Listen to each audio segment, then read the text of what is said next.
Power, telephones, insurance, they can all add up, and when the bills start coming in, the pressure does build up.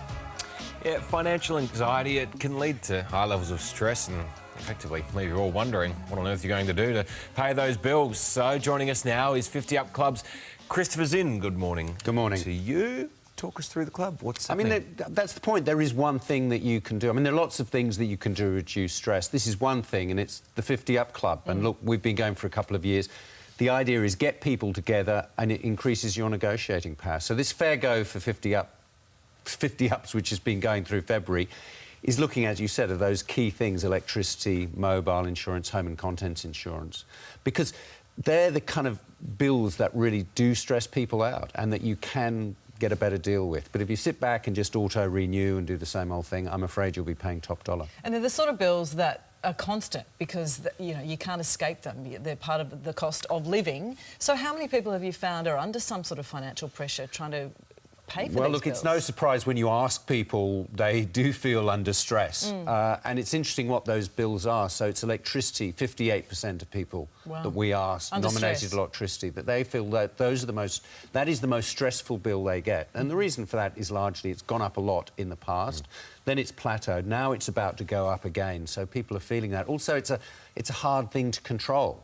You can reduce your usage, but there's a substantial daily supply charge which applies whether you use a lot of electricity or not. And that particularly affects smaller households, which may be older people. So, you know, it's actually how you deal with these things. And the best single thing that you can do with all these things, you can wait for the government to do something, you can wait for industry to do something. Maybe that will make a difference, maybe it won't. But what you can do is make sure you're not paying a zack more than you need to for any of these services. So what sort of savings are people making with this? Well, look, it depends. I mean, it should be, you know, if you think that the average household might pay $2,000, $2,500 for electricity, I'd think if you could be able to get a 10% saving, plus more. That's certainly if you're on the... Look, 1 in 4 people, even in this group, had never switched any of those products, which means that they're on what's called the standing offer for electricity, which is the most expensive. So if those people switch, they're going to make more substantial savings than those people who are already on a competitive market offer. We've got the pulling power. More than 250,000 people have already signed up, which was quite an achievement. When do you think we'll actually start seeing the campaign deliver results? OK, so we come to the end of February. It should be the beginning of March that we'll be able to announce what are the offers in terms of that electricity, mobile, telephony and insurance. And then the advice is, look, just look at that, see how it compares with what you're currently paying.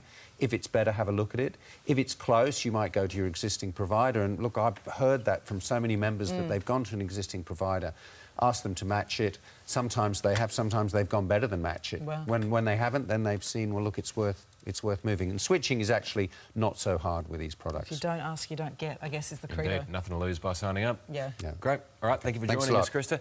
Now, if you want to join the campaign, go to 50upclub.com. There's no obligation to take up the offer, but the Nine Network, we have to say, is a commercial partner in that campaign. Yeah, it's worth looking at.